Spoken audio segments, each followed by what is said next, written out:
Hello, brilliant entrepreneur. It's Tash Corbin here, and welcome to another episode of the Heart-Centered Business Podcast. This is episode number 306, which means you can find all the relevant links and show notes for today's episode over at tashcorbin.com/306. In today's episode, I'm telling you what I do to overcome social media overwhelm, what to do when it all just feels too hard.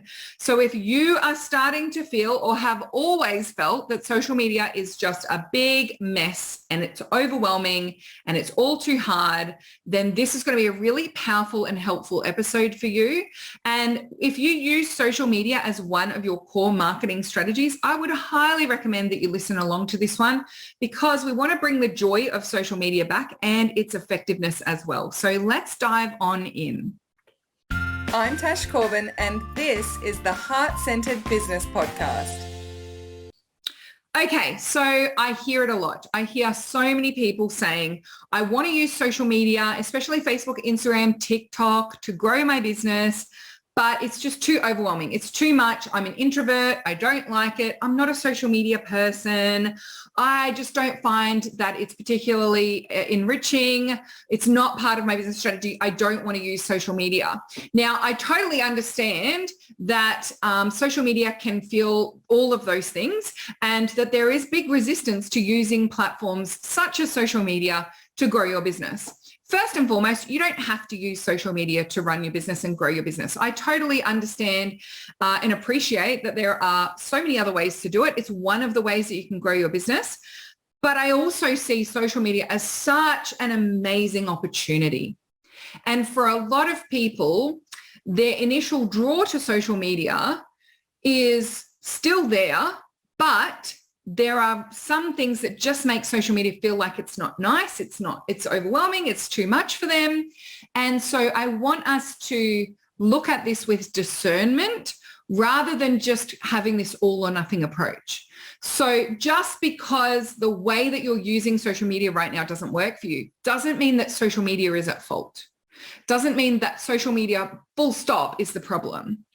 So what I want us to do today, I've got 4 things that will help you to end the overwhelm and help you to get clarity when things feel really hard about how you can use social media as a business growth tool without feeling like it's overwhelming, it's too hard, it's not working, or it's not fit for your needs or your business. So first and foremost, remember, social media is social. Social media in its core is about connecting with other people, having fun, and meeting your audience. And so, for a lot of people, they'll say to me, like, I don't want to use social media. I just want to connect with my audience. And actually, your audience is on social media looking to connect with you. So the problem is not social media itself. It's not what you do on social media. It's the way that you've built your strategy on social media, or the way that you've been told you have to build your strategy on social media. So remember that social media is about connection. It's about reaching an audience. It's about having conversations, and it can be super fun, engaging, and just a powerful sense of community. And I think for anyone who loved social media in its early days, they can feel wistful about how it used to feel, and it doesn't feel that way anymore. And yes, while some things have changed in social media, that feeling, that experience is absolutely still available to you.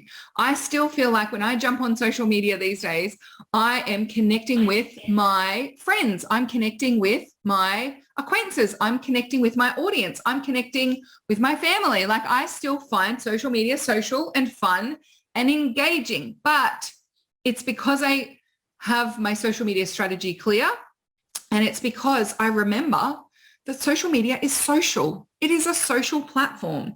So one of the ways that I think we can reconcile our worries about social media or our experience of social media is to think of it as the online equivalent of your social life.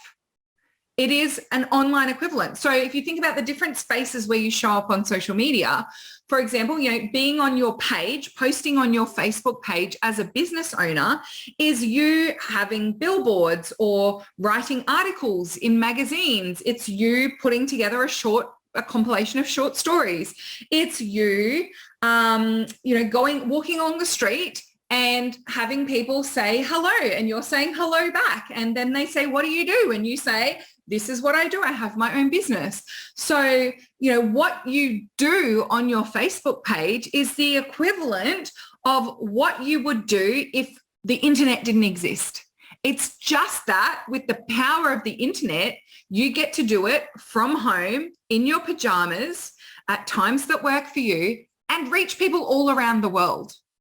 And I think sometimes we can underestimate how lucky we are to have this as an opportunity. Think about in the 80s, trying to start your kind of business and have access to people who are interested in your work all around the world.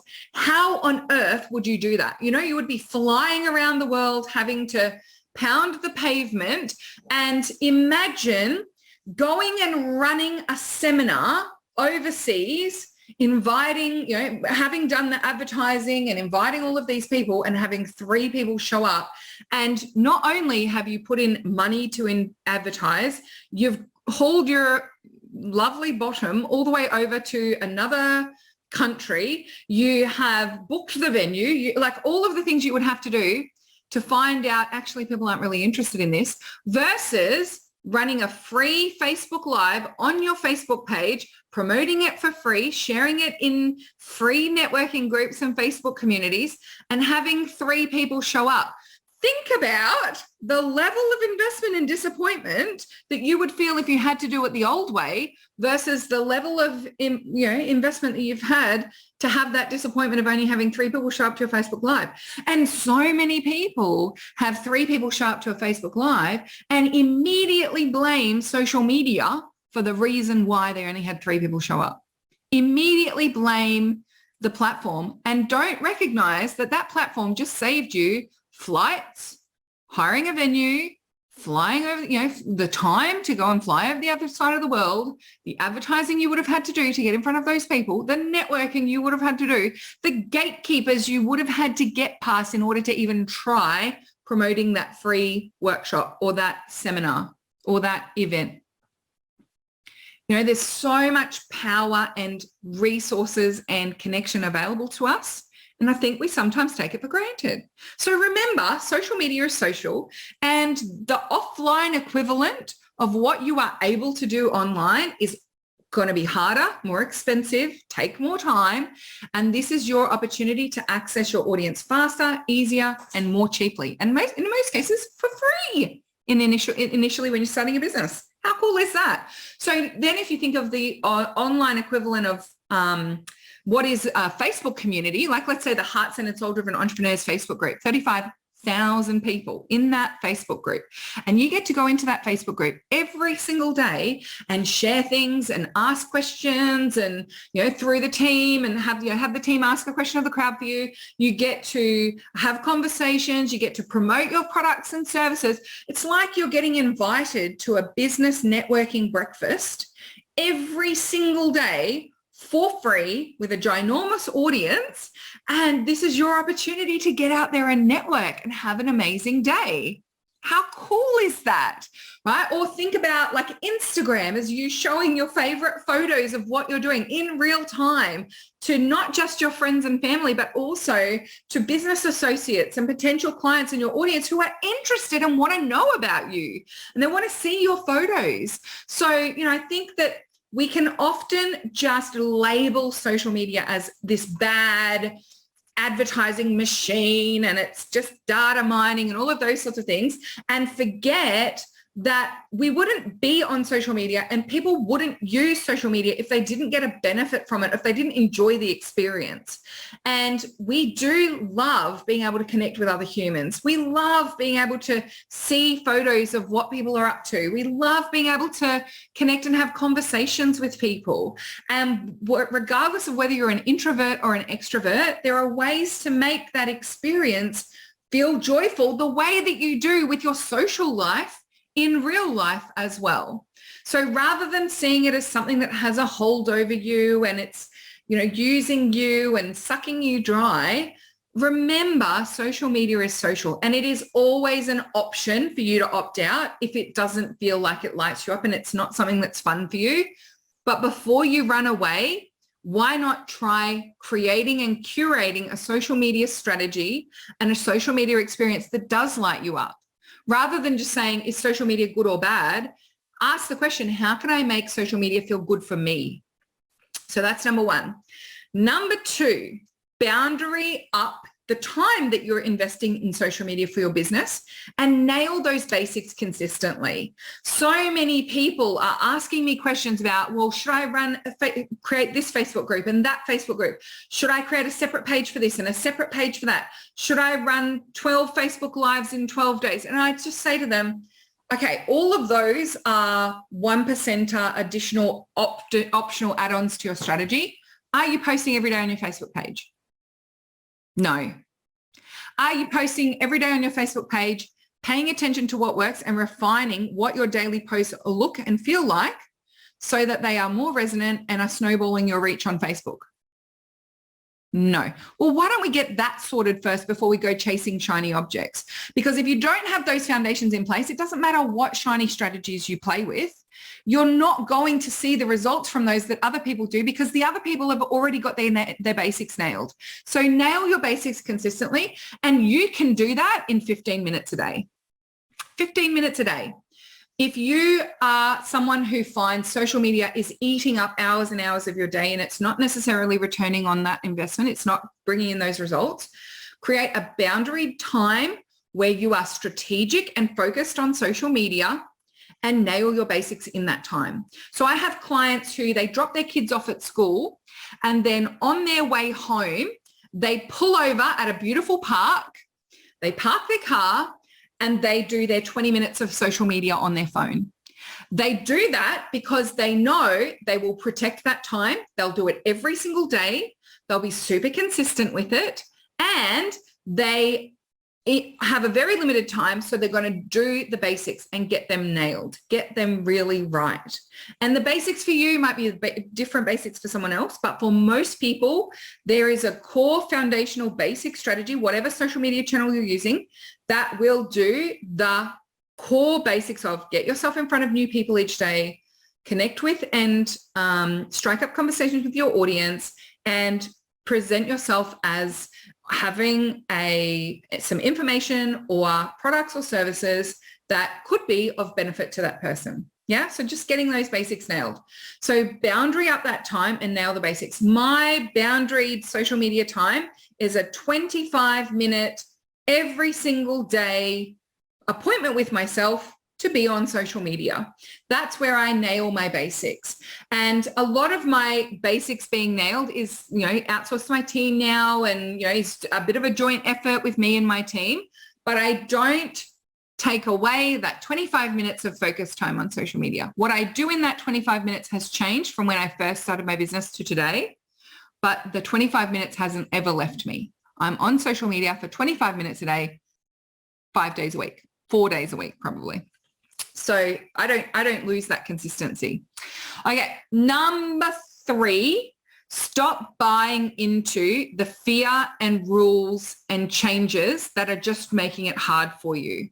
So a couple of the big ones are, you've probably heard this rule of don't put links in your posts on Facebook, put the link in the comments. That is based on fear and old beliefs about what you want to do to the algorithm. You want to trick the algorithm to giving your post more reach because it doesn't have a link in it. However, the algorithm has been updated several times since that worked. And the algorithm now also looks for the words link in comments, link in your post, right? So DM me for the link, right? So Facebook is just as penalizing to those posts that say link in comments as it is to those that have a link in the post. However, if you're tying yourself in knots, having to force your audience to go and find the dang comment that has the dang link in it, right? You're making us work harder. You are making yourself work harder because you don't just put the link in the post, right? And you are training the Facebook algorithm that if you ever share a link to reduce the reach of that post, because you never do that and your audience don't like it. Instead, what if instead of tying yourself in knots to try and follow these rules, I won't use swear words, these rules, what if you just decided, okay, I understand that posts that have links in them might not necessarily get as much reach, but I'm going to train the Facebook algorithm to see that when I do share links, my audience loves them, my audience engages, and my audience want me to share links so that Facebook won't penalize me as much when I share links. Because that's what I have, right? I don't do linking comments in any of my posts on social media because I don't need to, because I know that I have refined the way that I share things with links. And when I share things, promote things that have links in them, one, my audience really loves it. And so my audience are consistently telling Facebook, no, we want to see links. We want to see links. We want to see links. We want to see links. We want these links. All right. So number one, that's it. Number two, I know I have enough other content coming up on my Facebook and on social media that it will help snowball my reach and my algorithm on Facebook. So the job of expanding my reach is not down to the link posts. It's actually down to the other posts on social media. And number three, my Facebook strategy is so much easier, right? I don't have to I can schedule everything to my Facebook page because I don't have to be like, oh no, that one's going to be a link in comments. So I'll do that one live and then put the link in the comments when I post it, right? All of these rules that are built around fear of the algorithm that make you tie yourself in knots, that make your audience work harder just to get the thing that you want to share with them, are actually making social media feel painful instead of easy. So wouldn't it be better to choose an easier strategy that might not necessarily be quite as good in terms of its reach, but that you'll nail and you'll do consistently, and that Facebook will eventually learn is actually just the way that you do things, and that's okay because your audience loves it? Wouldn't that be a better plan long term? Same as, these rules around you have to start a group. That's old rules. You need to be posting about your business on your profile. Don't have a page, just use a profile. These are old rules and strategies that are built on fear, that try and trick the algorithm, that Facebook consistently hunts down and obliterates anyway, and that ultimately just make you tied up in knots about being on social media. So I would love as part of this podcast episode, come to the Heart Centered community and tell me using hashtag podcastaha 306, so you've been listening to this episode, I want you to tell me all these rules that you've heard about Facebook so we can actually talk about them. Because in most cases, those rules are old and outdated. They don't work anymore. Those rules are not worth the return on investment that they might elicit for you. They're not in line with Facebook's terms and conditions, or it's just not working for you. And it would be better for you to just let it go than to continuously tie yourself in knots. These rules and these fear-based strategies create this all or nothing approach. Well, there's no point in posting on a Facebook page if you're not running ads, so don't bother. That's not true. There's no point in posting on a Facebook page because the algorithm is just going to create less and less reach for that page, so don't bother. It's not true, right? But we actually bring these rules and these strategies and these tips and these tricks into this all or nothing thinking, which winds up with you having half done a Facebook page and seen very little results because you haven't nailed it, and deciding that all the fear-based junk that is being shared on the internet must be true, and therefore, well, it's just not going to work, so why bother? I'll tell you why bother. Because when you take the time and energy and effort to find a core strategy that works for you and to nail it consistently, you reach more people and you make more sales.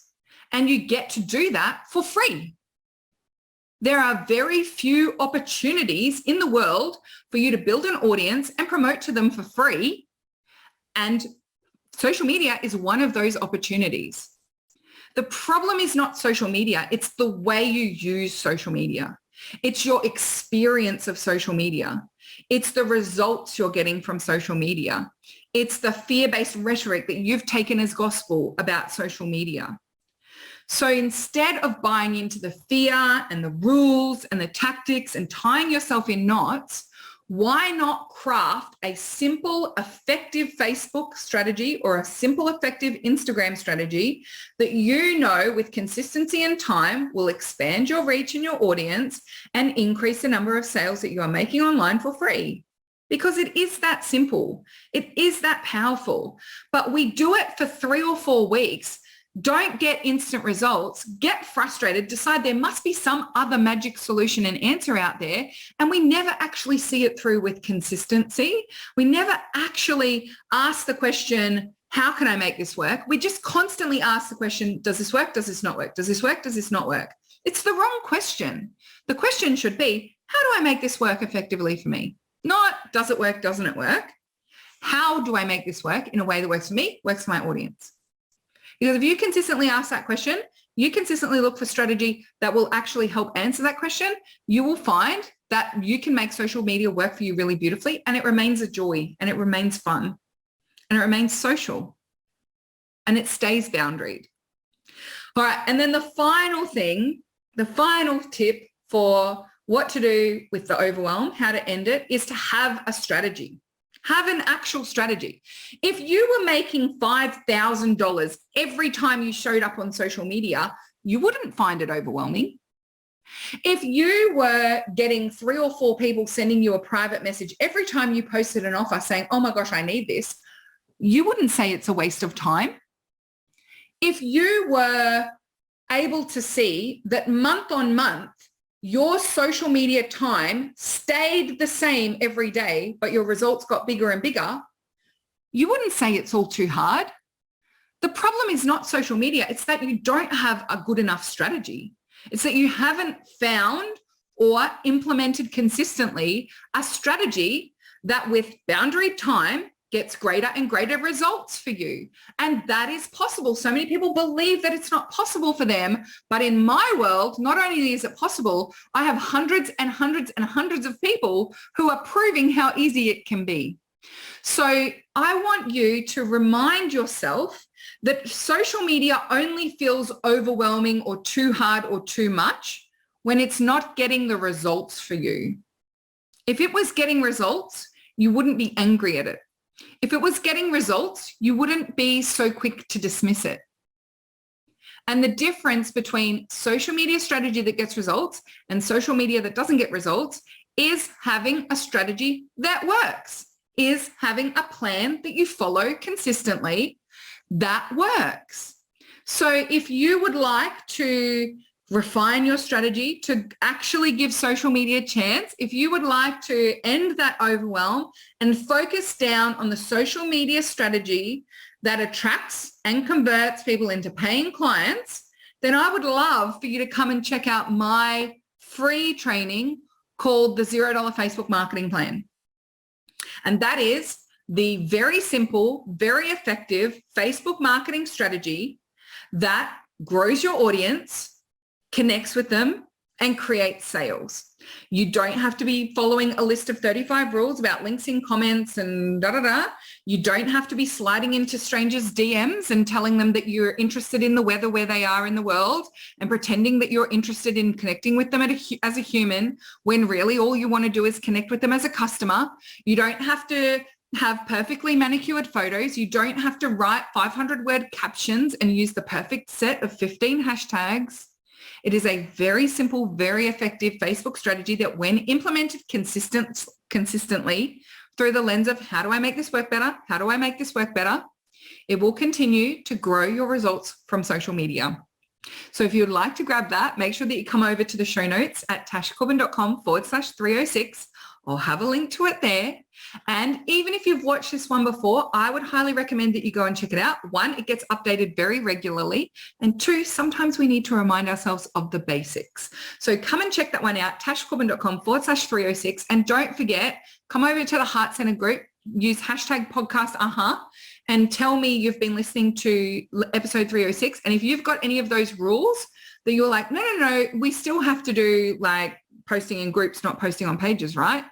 Tell me, what are the things that, one, make your social media strategy hard and that you find really challenging? And two, what are those rules that you're worried like, oh, maybe this is an old rule. Maybe this is like, I don't have to do it this way anymore.